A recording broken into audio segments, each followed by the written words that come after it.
السلام علیکم دوستو آپ کے لیے پیارا سا بیان لے کر آیا ہے۔ اس بیان کو فرما رہے ہیں قاری حنیف ملتانی رحمۃ اللہ علیہ۔ دوستو ہمارے چینل پر نہیں ہو تو سبسکرائب ضرور کر دینا۔ چلو دوستو آپ کو لے چلتے ہیں بیان کی طرف۔ 53 حج اپنی عمر میں ادا فرمائے، اور کئی حج ایسے ہیں گھر سے لے کر بیت اللہ تک پیدل گئے پیدل آئے، مگر تقوی کا یہ عالم ہے۔ بغداد شہر میں سخت دھوپ پڑ رہی ہے، ایک مکان ہے بہت بڑا، اس کے چھاؤں میں جانور بیٹھے ہیں، آدمی دھوپ میں آرام کر رہے ہیں اور حضرت والا دھوپ میں کھڑے ہیں۔ کوئی واقف آدمی آیا، کہنے لگا حضرت جی پسینے میں سرابور ہو، کپڑے بھیگ گئے، یہ بلا کی دھوپ پڑ رہی ہے، دوپہر کا وقت ہے، آپ یہاں سائے میں کھڑے ہو جائیں، آپ دھوپ میں کیوں کھڑے ہیں؟ سبحان اللہ فرمانے لگے، جس کے مکان کا یہ سایہ ہے، جس کے مکان کی یہ چھاؤں ہے، میں نے اس مکان والے سے قرض لینا ہے، ڈرتا ہوں اس کی کسی چیز سے فائدہ اٹھایا سود نہ ہو جائے۔ کتنا تقویٰ تھا ان حضرات کا۔ امام احمد بن حنبل رحمت اللہ علیہ بہت بڑے جلیل القدر ولی ہیں۔ خادم کو ایک اور بات میری یاد رکھنا، نفل پڑھنے سے بھی ولی نہیں بنتا، معاملات کے اندر ثابت قدمی ہو تب ولی بنتا ہے۔ میں اگر ساری رات نفل پڑھوں اور صبح اٹھ کر کے 100 روپے کسی سے ٹھگی کے مار لوں، میرے نفلوں کا کیا بنا؟ میں رات دن قرآن کریم کی تلاوت کروں اور صبح اٹھ کر کسی کا حق غصب کر لوں تو میری تلاوت کا کیا بنا؟ اصل بات معاملے کی ہے۔ امام احمد بن حنبل رحمت اللہ علیہ جیسا جلیل القدر آدمی، جس نے اللہ کی قرآن کے لیے 2 سال تک مسلسل درے کھائے، خادم کو بھیجا کہ بازار سے دال لے آ۔ وہ 1 پیسے کی ذرا سی دال لایا کرتا تھا۔ اس دن ایسا موقع بنا کہ جب لینے کے لیے کٹورا لے کر خادم دال لینے بازار میں آیا تو کئی دال بیچنے والے بیٹھے تھے۔ ایک نے کہا پیسے کا 1 چمچہ، دوسرے نے کہا پیسے کے 2 چمچے، تیسرے نے کہا پیسے کے 3 چمچے، چڑھتے چڑھتے 5 چمچوں پہ چلے گئے تو وہ کٹورا بھر کے لایا 1 پیسے کا۔ میرے جیسا ہوتا تو بسم اللہ پڑھ کے غصے لگاتا کہ اچھا وہ زیادہ مل گئی۔ تو امام احمد بن حنبل رحمت اللہ علیہ نے پوچھا کہ پیسہ تو 1 دیا تھا، یہ اتنی ساری دال کیسے آ گئی؟ خادم کہنے لگا حضرت مزے آ گئے، دال بیچنے والوں کا مقابلہ ہو گیا، اپنا کام بن گیا، ان کی ضد لگ گئی آپس میں۔ اس نے کہا 2 چمچے، اس نے کہا 3 چمچے، اس نے کہا 4 چمچے، میرا تو کٹورا بھر گیا۔ امام احمد بن حنبل رحمت اللہ علیہ فرمانے لگے یہ دال میرے کھانے کی نہیں، یہ کاروبار تو نہ ہوا، یہ سودا تو نہ ہوا، یہ تو چڑ بازی اور ضد بازی کا سودا ہے، یہ دال واپس کر کے آ۔ یہ دال واپس کر کے ضد میں آ کر اس نے خسارہ اٹھایا ہے، گھاٹا برداشت کیا دال بیچنے والے نے۔ ہم جیسا ولی نہ پہنچا۔ وہ دلی میں کسی نے آواز دی کہ آنا روٹی دال مفت، تو یوں ہاتھ کر کے کھڑا ہو گیا، انہوں نے کہا روٹی پلے رکھ، دال ہی پلا دے مجھے تو بس۔ مفت کی چیز کو بڑے تلاش کرتے پھرے ہم۔ اس نے کہا تھا روٹی کے ساتھ دال مفت ملے گی، کہ آنا روٹی دال مفت، انہوں نے کہا لاؤ دال ہی پلا دو بس، دال ہی پلا دو۔ امام نے دال کو واپس کیا تو وہ خادم دال لے کے واپس گیا، کہنے لگا بھائی میرے بزرگ نے یہ دال واپس کر دی۔ وہ آپس کے ضد باز کہنے لگے اگر واپس لے لی تو بازی ہار جاؤ گے۔ دکاندار آپس میں کہنے لگے بازی ہار جاؤ گے۔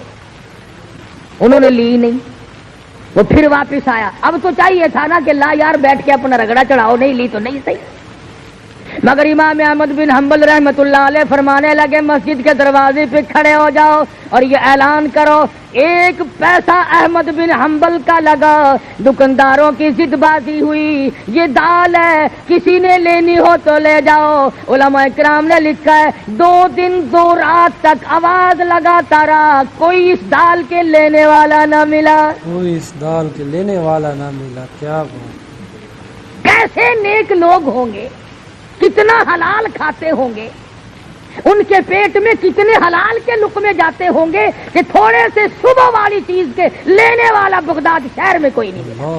بغداد شہر میں کوئی نہیں۔ امام ابو حنیفہ رحمۃ اللہ علیہ کے سامنے ایک آدمی آیا، پوچھا کیا بات ہے؟ کہنے لگا جی میری بکری گم ہو گئی۔ کیسی تھی بکری؟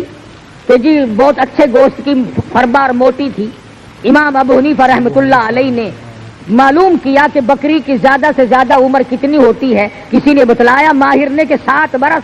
امام ابو حنیفہ نے 7 برس تک بکری کا گوشت نہ کھایا، اس شبے میں کہ وہ بکری شاید آج کٹ گئی ہو، آج کٹ گئی ہو، آج کٹ گئی ہو۔ اللہ اکبر، 7 برس تک وہ تقویٰ اور پرہیزگاری اس کا نام ہے۔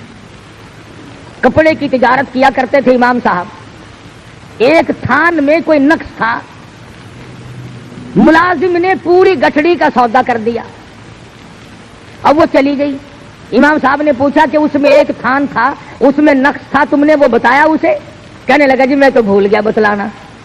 بھول گئے۔ فرمایا کہ اس گٹھڑی، وہ جو گٹھڑی ہے وہ تمام کے تمام کی رقم جتنی بھی ہے اب کیسے مختص کیا جائے کہ یہ پیسہ اس گھٹیا تھان کا ہے اور یہ پیسہ اچھے تھانوں کا ہے؟ فرمایا اعلان کرو ابو حنیفہ کے کپڑے کی گٹھڑی کی قیمت ہے، ایک تھان اس میں گٹیا تھا، اس کے پیسے بھی بیچ میں ملے ہوئے ہیں۔ علماء نے لکھا ہے خادم کئی شہروں میں پھرا، اس گٹھڑی کی قیمت کو اللہ واسطے لینے والا کوئی نہ ملا۔ اللہ کوئی نہیں۔ آج تو ہمیں سود کے پیسے لا دیں آپ، جزاک اللہ، لاؤ جی لاؤ جی لاؤ جی لاؤ جی۔ کون پوچھتا ہے کہ کیسے کما کے لائے؟ اللہ فرمایا الذین آمنوا وکانوا یتقون، وہ لوگ جو ایماندار ہیں، پرہیزگار ہیں، اپنی زندگی کو پرہیزگاری کے تحت گزارتے ہیں، خوف خدا ان کے ملحوظ خاطر ہے، صبح کو ڈرتے ہیں، شام کو ڈرتے ہیں۔ ان کی علامت یہ بھی ہے والذین یبیتون لربہم سجدا وقیاما، وہ لوگ اللہ والے ہیں جن کی راتیں، جن کی تمام تر ساعتیں اللہ اللہ کرنے میں، خصوصاً پچھلی رات ان کی مصلی پہ گزرتی ہے۔ آج تو معمولی قسم کا آدمی اللہ اللہ کرنے کے لیے تیار نہیں، آج مزدور اللہ اللہ کرنے کے لیے تیار نہیں، آج معمولی سا ملازم خدا کو یاد کرنے کو تیار نہیں، آج تھوڑا سا زمین کا مالک، کچھ کاروبار کرنے والا تاجر اللہ کو یاد کرنے کے لیے تیار نہیں۔ ایک وقت ایسا تھا ہندوستان پر پوری حکومت ہے، ہندوستان کا حکمراں بھی ہے اور اپنے زمانے کا ابدال بھی ہے، اپنے زمانے کا ابدال بھی ہے۔ آج تو 2 ٹکے جس کے پلے آ گئے اس سے اس کا غرور ختم نہیں ہوتا، اس کی انانیت ختم نہیں ہوتی۔ اللہ میاں نے تھوڑا سا حسن دے دیا، قبر میں جانے تک اس حسن کا غرور ختم نہیں۔ اللہ میاں نے تھوڑا سا کاروبار دے دیا، اس کاروبار پر اتنا گھمنڈ ہے، فرمایا قل اللہ یحییکم ثم یمیتکم ثم یجمعکم الی یوم القیامۃ لا ریب فیہ۔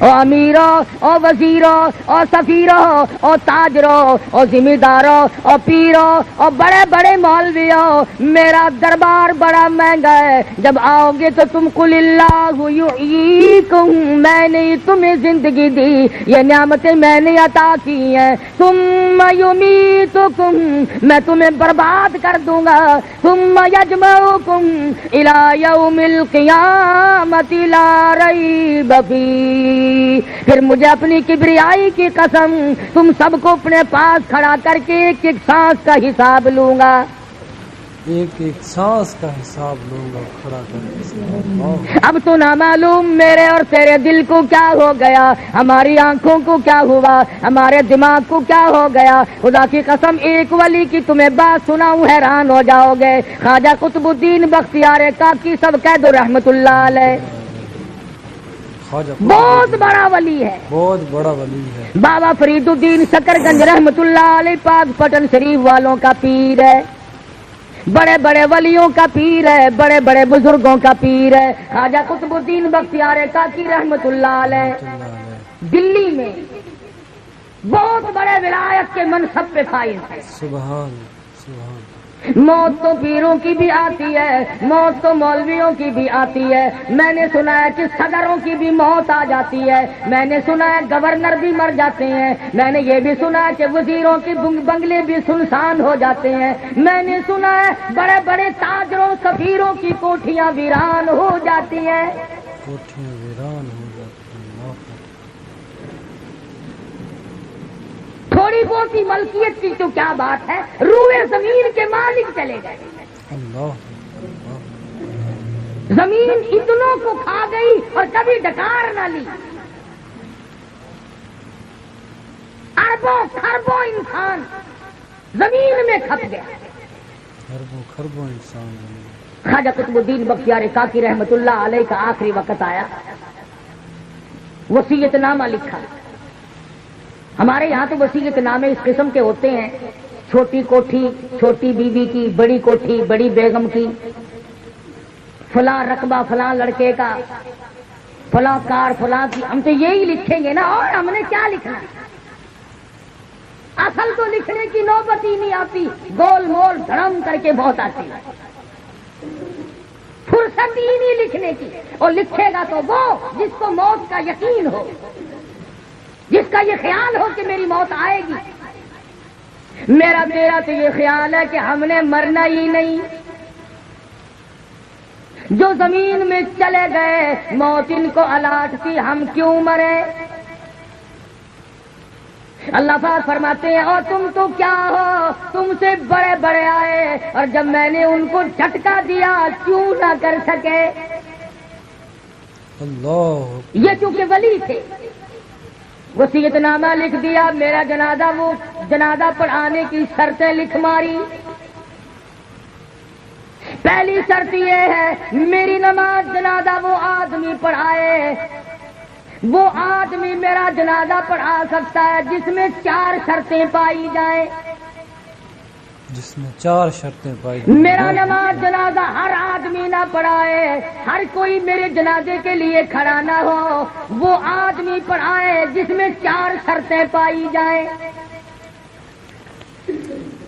پہلی شرط یہ ہے جب سے اس نے ہوش سنبھالا میرے جنازے کے وقت تک اس کی ایک وقت کی بھی، ایک دن کی بھی، ایک نماز بھی جماعت کے بغیر نہ ہوئی ہو، ایک دن کی نماز بھی جماعت کے بغیر ساری عمر میں کبھی تکبیر اولا فوت نہ ہوئی ہو، کبیر اولا کبھی فوت نہ۔ بیماری میں، دکھ میں، درد میں، سفر میں، حضر میں، کسی وقت میں بھی، کسی پریشانی میں بھی، کیسی تکلیف کیوں نہ ہو، ایک وقت کی بھی جماعت کی نماز اس کی ترک اور قضا نہ ہوئی ہو۔ پہلی شرط نماز جنازہ پڑھانے کی ہے۔ اللہ اکبر اللہ اکبر۔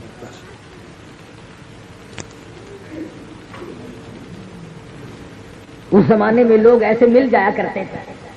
امام ابو حنیفہ رحمۃ اللہ علیہ کے واقعات میں لکھا ہے 40 برس تک عشاء کے وضو سے فجر کی نماز پڑھی۔ 40 برس تک ایسے لوگ، علامہ ایوب سختانی رحمۃ اللہ علیہ کے واقعات میں لکھا ہے کہ ساری عمر میں ایک دن 1 رکعت نکلی اور وہ بھی ماں بڑی بیمار تھی، اس کو دوا پلانے میں دیر ہو گئی، ساری عمر رویا کرتے تھے کہ میری 1 رکعت قضا ہو گئی ساری عمر میں جماعت۔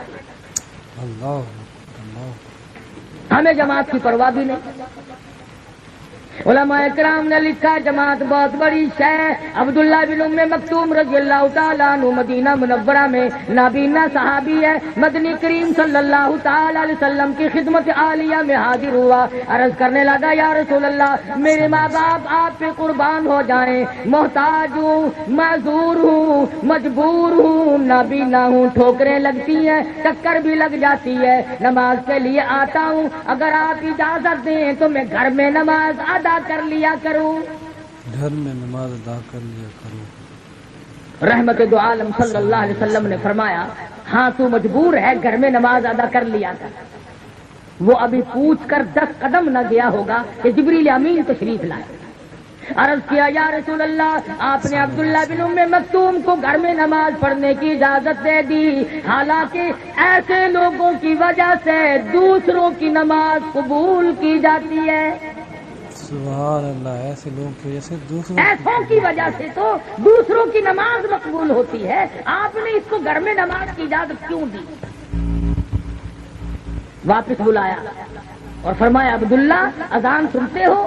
جی ہاں یا رسول اللہ سنتا ہوں۔ فرمایا پھر تو مسجد میں آنا ہی پڑے گا۔ پھر تو مسجد میں آنا۔ جماعت کی نماز تو کیا پڑھیں گے، ہمیں صحیح معنوں میں جمعہ پڑھنے کی بھی توفیق نہیں۔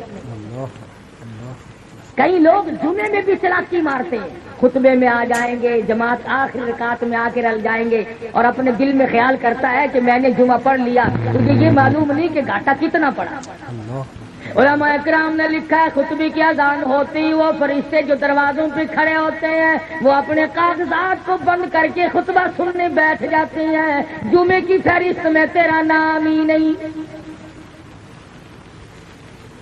تیرا نام ہی نہیں۔ تیرا نام ہے۔ دکان پہ بڑا سویرے پہنچتا ہے کہ گاہک آ کر نہ چلا جائے۔ جمعے کے متعلق چھٹی کا دن ہے جی، آج تو دیکھی جائے گی، چلے جائیں گے، پہنچ جائیں گے۔ ایسی مسجد تلاش کرو جہاں فوراً جمعہ ہوتا ہو، آدھ گھنٹہ مسجد میں بیٹھنا نہ پڑ جائے۔ کیا خدا دلوں کی ان چلاکیوں سے واقف نہیں؟ اللہ اکبر، اللہ اکبر۔ دیکھ رہا کہ یہ جلدی جمعہ پڑھنے کے لیے کیوں ڈھونڈتا پھرتا ہے۔ کبھی یہ بات تو تلاش نہ کی کہ چلو میں ایسی جگہ جاؤں جہاں جلدی موت آتی ہو، ایسی جگہ تو کوئی تلاش کرنے نہیں گیا۔ چلو میں تو گناہ ہی کر رہا ہوں، جتنا جیوں گا گناہ ہی کروں گا، ہم تو جلدی مرتے ہیں۔ نماز میں جلدی، جمعے میں جلدی، دین کے کام میں جلدی، اور دنیا کو کہتا ہے سنوار کے کرو، سنبھل کے اچھی طرح سے کرو گا۔ تو خواجہ قطب الدین بختیار کاکی رحمت اللہ علیہ نے پہلی شرط لکھ دی، میری نماز جنازہ وہ آدمی پڑھائے جس کی تمام عمر میں کبھی بھی کسی حال میں بھی اس کی ایک وقت کی بھی جماعت کی نماز قضا نہ ہوئی ہو۔ ایک وقت کی نماز۔ فرمایا دوسری شرط یہ ہے میری نماز جنازہ وہ آدمی پڑھائے جس کی تمام عمر میں کبھی بھی بیماری میں، سفر میں، کبھی بھی کسی حال میں بھی اثر کی سنت قضا نہ ہوئی ہو۔ اللہ اکبر، اثر کی سنتیں قضا نہ ہوئی، وہ بنا۔ اب یہ ولی ہے، دیکھو کیا کیا شرطیں اپنے جنازے کے لیے لکھ رہا ہے۔ فرمایا میری نماز جنازہ وہ آدمی پڑھا سکتا ہے جس سے فرض تو کیا، واجبات تو کیا، ضروری نماز تو کیا، اثر کی سنتیں جو نفل کے درجے میں وہ بھی کبھی اس سے قضا نہ ہوئی ہو۔ اللہ اکبر، سنتے قضا نہ ہوئی۔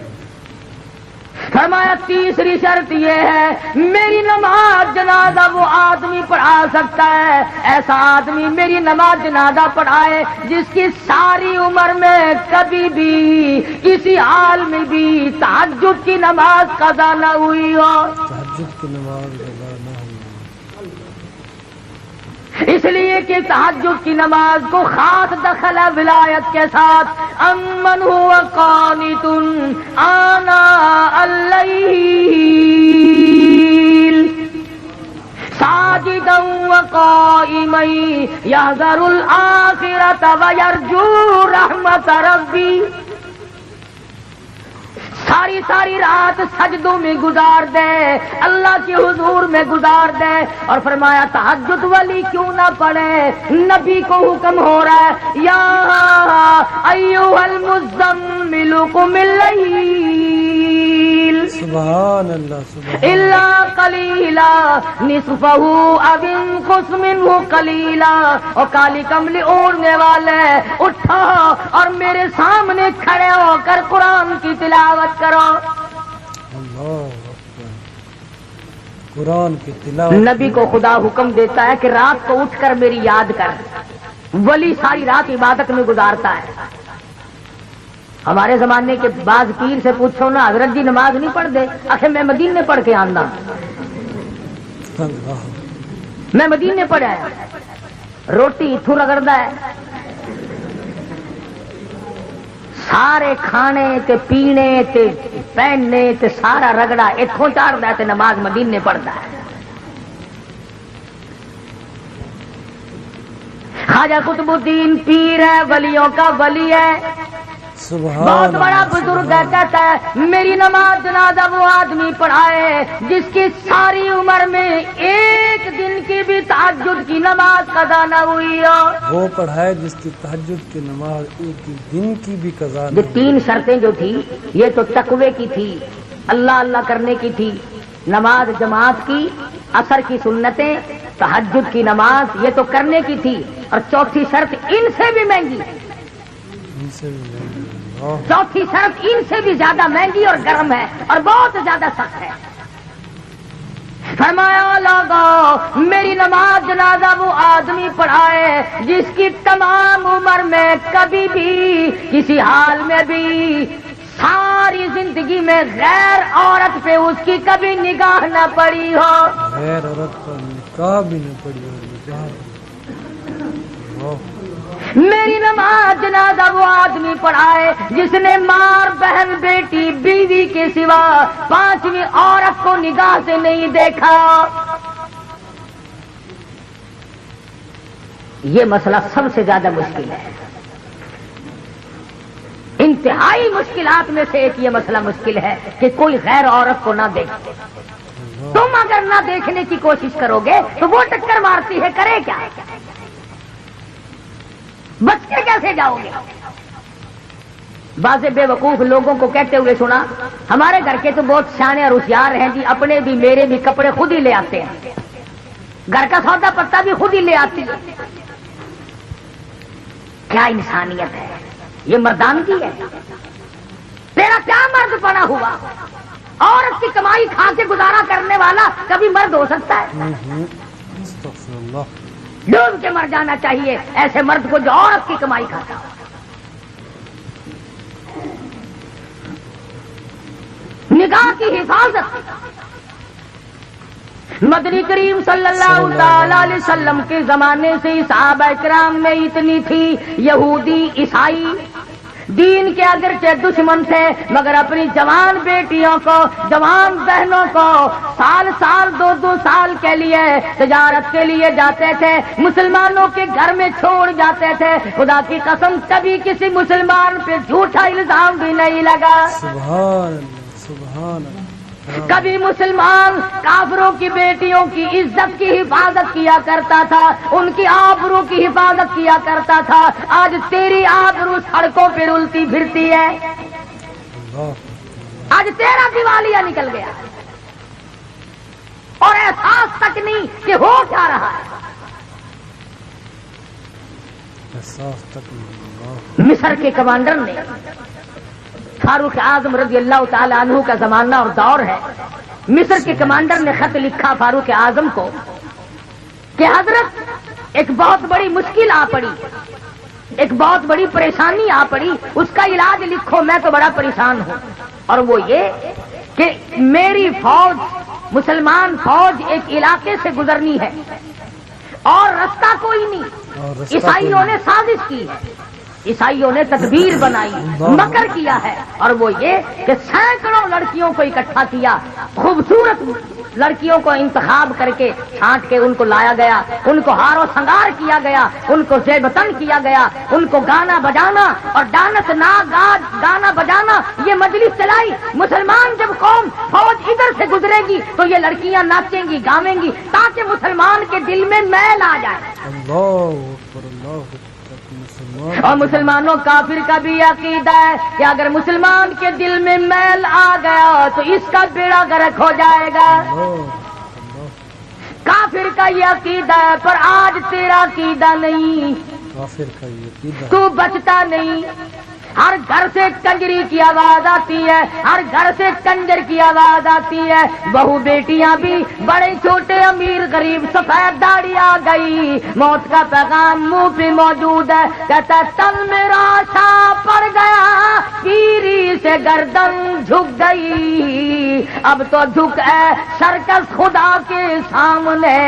سفید بال آ جانے کے بعد بھی کنجریوں کے گیت سن کر بڑا خوش ہوتا ہے، اللہ اللہ استغفر اللہ۔ اور جب ہماری روحوں میں گانا بجانا رچ گیا تو ہم گیت سنتے ہی مریں گے، یہ سنتے ہی گانے گاتے یا گانے سنتے ہی مریں گے۔ مصر کے کمانڈر نے فاروق اعظم کو لکھ دیا، اللہ والے میں بڑا پریشان ہوں، فوج کے لیے دوسرا راستہ کوئی نہیں، عیسائیوں نے بڑی سازش کی ہے، کہیں مسلمان قوم کا بیڑا غرق نہ ہو جائے۔ کہیں مسلمان قوم کا بیڑا ہی نہ غرق ہو جائے۔ امیر المؤمنین خلیفۃ المسلمین سیدنا فاروق اعظم رضی اللہ تعالی عنہ نے خط کا جواب لکھا، فرمایا کوئی پریشانی کی بات نہیں، ساری فوج کو اکٹھا کر کے قرآن کریم کی ایک آیت سنا دو، سبحان اللہ۔ ایک آیت سنا دو اللہ کے قرآن کا۔ فاروق اعظم کا یہ عقیدہ، پوری فوج کو ایک آیت کافی ہے، آج عوام اور حکام کو سارا قرآن کافی کوئی نہیں۔ اللہ اللہ۔ کون سا گھر ہے جس میں اللہ کا قرآن نہیں رکھا؟ کون سی مسجد ہے جس میں خدا کا قرآن نہیں؟ کون سی بستی ہے جس میں اللہ کا قرآن نہیں؟ اور ظالمو، قرآن کریم کے اوپر گردوں کو بار جمع پڑا ہے، اپنے منہ روزانہ صاف کرتے ہو، خدا کا قرآن بھی کبھی جا رہا ہے۔ برتنوں کی صفائی، بستروں کی صفائی، گھر کی صفائی روزانہ کی جاتی ہے، اور خدا کے قرآن کو پورے سال ہاتھ لگانے والا کوئی نہیں۔ کمانڈر کو خط لکھ دیا فاروق اعظم رضی اللہ تعالی عنہ نے کہ ایک آیت مسلمان فوج کو اکٹھا کر کے سنا دو۔ چنانچہ کمانڈر نے بیگل بجایا، تمام فوجیوں کو اکٹھا کر لیا اور فرمانے لگے قل للمؤمنین یغضوا من ابصارهم وَيَحْفَظُوا فُرُوجَهُمْ ذَلِكُمْ أَزْكَىٰ لَكُمْ إِنَّ اللَّهَ خَبِيرٌ بِمَا يَصْنَعُونَ۔ ایک آیت اللہ کے قرآن کی کمانڈر نے سنائی ہے، اور اس کے بعد حکم دیا فوج کو کہ رخصت ہو جائے، چلیں سب۔ اب مسلمان سپاہی گزر رہے ہیں، ڈانس شروع ہے، گانا بجانا شروع ہے، تھک گئی گانا گا گا کر، بے شمار فوج تھی، ڈانس کر کر کے عیسائی لڑکیاں تھک گئی، کسی نے یوں سر اٹھا کے نہیں دیکھا، کسی نے آنکھ اٹھا کر نہیں دیکھا۔ قرآن کی آیت کا ترجمہ تھا، او مومنوں، او مسلمانوں، اپنی نگاہوں کی حفاظت کرو، اپنی شرمگاہوں کی حفاظت کرو، اگر تم کھنکی آنکھوں سے بھی دیکھو گے، یوں ذرا سا کوئے میں سے بھی دیکھو گے، ان اللہ خبیر بما یصنعون،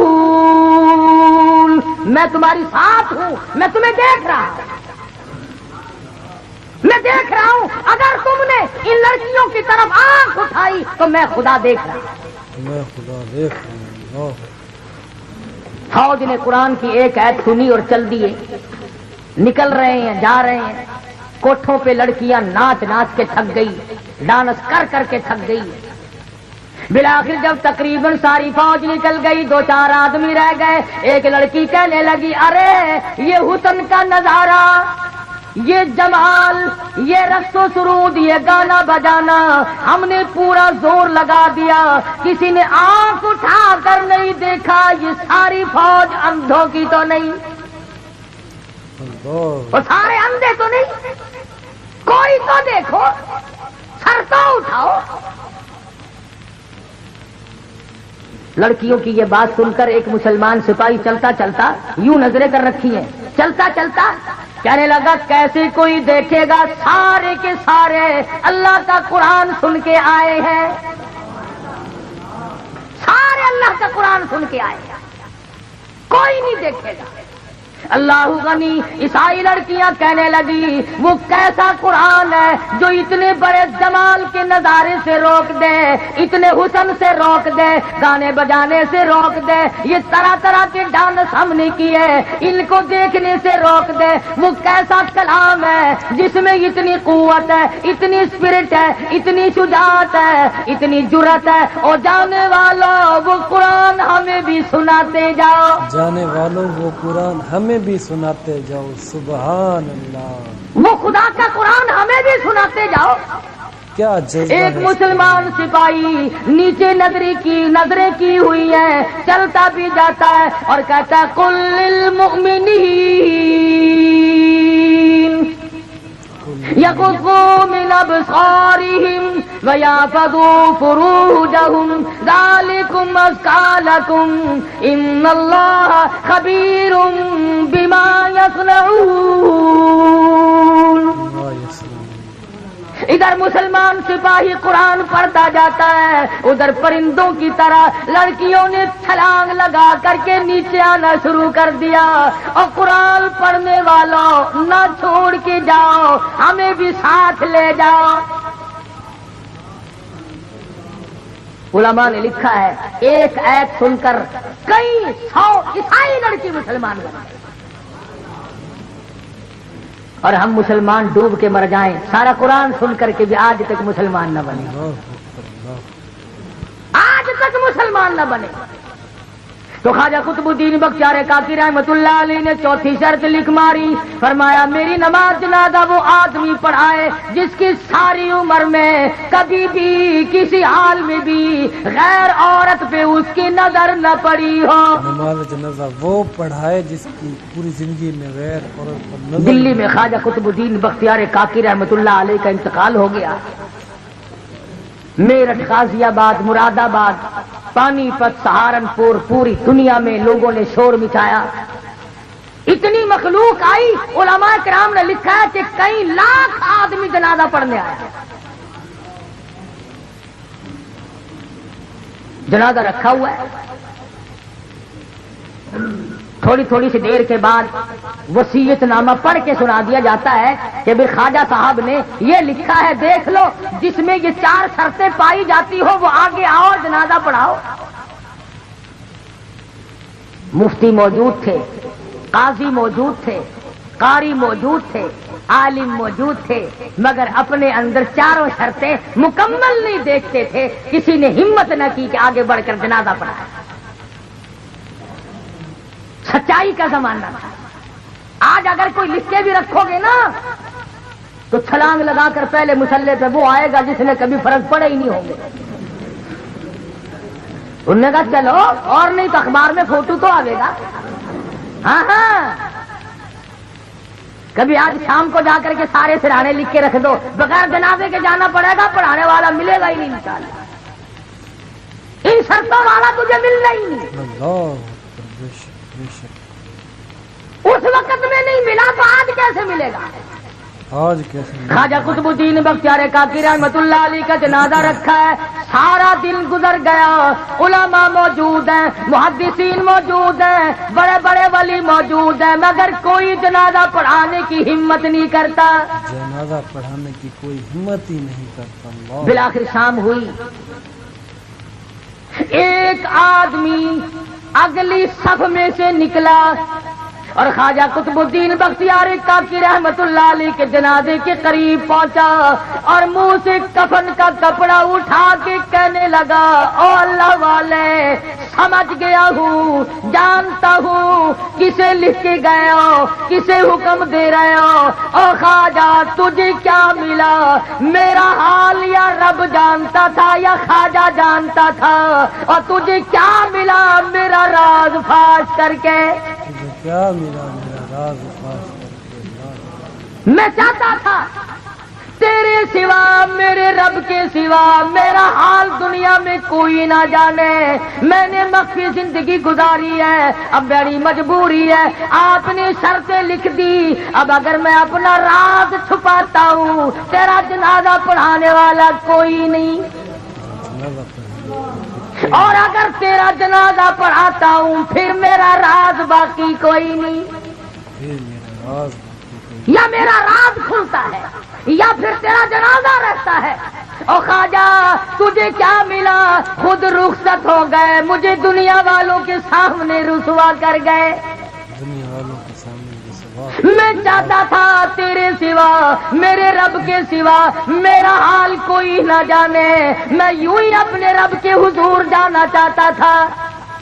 سبحان اللہ، یوں ہی حضور کے رب جانا چاہتا تھا۔ خواجہ قطب الدین رحمہ اللہ کے جنازے کے قریب کھڑے ہو کر آنسو بہائے اور منہ ڈھانپ کر آیا اور کہنے لگا، لوگوں اب خواجہ کا جنازہ تو میں پڑھاؤں گا ہی، صفیں درست کرو، میں نماز جنازہ پڑھاؤں گا، چاروں شرطیں پائی جاتی ہیں، یقین کرو یہ کوئی صوفی نہیں تھا، یہ کسی مسجد کا امام نہیں تھا، یہ خطیب نہیں تھا، یہ علاقے کا پیر نہیں تھا، یہ کوئی حاجی نمازی نہیں تھا، بلکہ ہندوستان کا اس وقت کا حکمراں جس وقت یہ شرط نامہ لکھا گیا اس وقت کا پورے ہندوستان کا بادشاہ خواجہ شمس الدین التمش تھا۔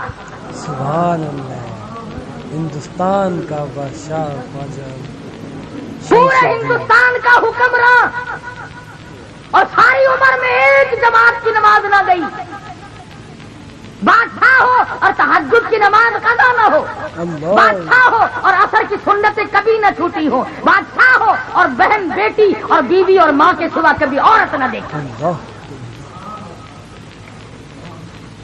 مسجد میں بیٹھے ہو، وضو کر کے بیٹھے، ایمانداری سے ذرا کلیجے پہ ہاتھ رکھ کے سوچو، جب بادشاہ ایسے ہوں گے تو پبلک کیسی ہوگی، بادشاہ ایسے ہوں گے تو عوام کی عوام کیسے ہوں گے، لوگ کیسے ہوں گے، حالات کیسے ہوں گے، اس وقت کیسی ہوا چلتی ہوگی۔ ارے خدا کی قسم، ہر آدمی جو مرتا تھا سیدھا جنت میں جاتا تھا۔ جو آدمی کو سبحان اب میں تمہیں کیا بتلاؤں کہ ان کے بعد بادشاہ کیسے کیسے آئے اور کیسے کیسے ہیں۔ میری ساری تقریر کا ناش کر کے کوئی لوگ یوں کہہ دیں گے کہ شاخی تقریر شروع کر دی۔ میں کہتا ہوں کوئی بھی ہو، وزیر ہو، صدر ہو، گورنر ہو، کمشنر ہو، ذمہ دار ہو، تاجر ہو، ارے مسلمان بن کے مرنے کی کوشش کرو، تمہیں ہو کیا گیا۔ مسلمان بن کے کوشش کریں۔ سلطان عالمگیر مغلیہ خاندان کا بادشاہ ہے، ملا جیون رحمت اللہ علیہ کا جنازہ اس کے استاد کا جنازہ رکھا ہے جامع مسجد دلی کے سامنے۔ انہوں نے شرط لکھی اس طرح کی کہ میری نماز جنازہ وہ پڑھائے جس کی ساری عمر میں کبھی تہجد قضا نہ ہوئی ہو۔ عالمگیر کی چیخ نکل گئی اور فرمایا، لوگوں صفیں باندھ لو، میں پڑھاؤں گا۔ الحمدللہ فقیر کی ساری عمر میں کبھی تہجد قضا نہیں۔ سبحان اللہ، فقیر کی ساری عمر کبھی تہجد قضا نہیں ہوئی۔ ابھی تم سارے بیٹھے کہہ رہے ہوگے کہ ساری باتیں دلی کی کرتا ہے، بس ملتان کی بتا دوں؟ ہاں تم سارے ولی، میں تو تم سب کو ولی مانتا ہوں۔ ملتان حافظ جمال صاحب کا مزار ملتان میں ہے، حافظ جمال رحمہ اللہ کا مزار ہے نا، تاریخ شاہد ہے ملتان کی کہ حافظ صاحب نے یہی شرط، دو شرطیں لکھی، میری نماز جنازہ وہ پڑھائے جس کی عصر کی سنتیں ساری عمر میں کبھی نہ چھوٹی ہو اور تہجد کبھی قضا نہ ہوئی ہو۔ یہ ملتان شہر کی تاریخ گواہ ہے۔ صبح رات کو انتقال ہوا، سارا دن جنازہ لیے بیٹھے رہے، کوئی جنازہ پڑھانے کی ضرورت نہیں ہے۔ شام ہو گئی، ایک شخص آیا، اس کے پیروں پہ گرد و غبار پڑا ہوا تھا، کپڑوں پہ گرد و غبار تھا، ایسا معلوم ہوتا تھا کہ دور کا مسافر پیدل چل کے آیا۔ جنازے کے قریب کھڑا ہو کے کہنے لگا، صفیں درست کرو، میں جنازہ پڑھاؤں گا۔ سبحان صفیں درست کرو، میں جنازہ پڑھاؤں گا حافظ جمال کا رحمہ اللہ۔ میرے تیرے جیسے دوڑے، وہ جی سرکار جنازہ تو پڑھاؤ گے، شرطوں کا پتہ ہے؟ شرطیں بڑی سخت ہے، ورنہ صبح سے کب سے دفنا کے فارغ بھی ہو گئے ہوتے، ہم یوں ہی لیے بیٹھے، سارا دن گزر گیا۔ جناب پتہ نہیں کہاں سے آئے چل کے جنازہ پڑھانے لگ گئے۔ فرمانے لگے، الحمدللہ جب سے میں نے ہوش سنبھالا آج تک فقیر کی تہجد قضا نہیں ہوئی۔ سبحان اللہ، فرمایا آج تک جب سے میں نے ہوش سنبھالا ہے دیگر کی عصر کی سنتیں میری قضا نہیں ہوئی۔ او اللہ والے تو کون ہے؟ فرمانے لگے، میں خیر پور ٹاما والی سے چل کے آیا ہوں، ذات کا کمبھار ہوں، خدا بخش میرا نام ہے۔ خدا بخش۔ بتانا یہ چاہتا تھا کہ ہم تو ولی ایسے لوگوں کو مانتے ہیں اب تم ان کو ولی مانتے رہو، لڑکی کا لڑکا بنا دیا، لڑکے کی لڑکی بنا دی، چمٹے والا پیر، طبلے والا پیر، ہارمونیم والا پیر، میرا قرآن والا پیر، نبی کی حدیث والا پیر، حضرت مولانا خواجہ خان محمد صاحب دامت برکاتہم میرے پیر و مرشد ہیں، خان کا سراجیہ والے۔ خدا کی قسم مجلس میں بیٹھ کے تو دیکھ اللہ یاد آ جائے۔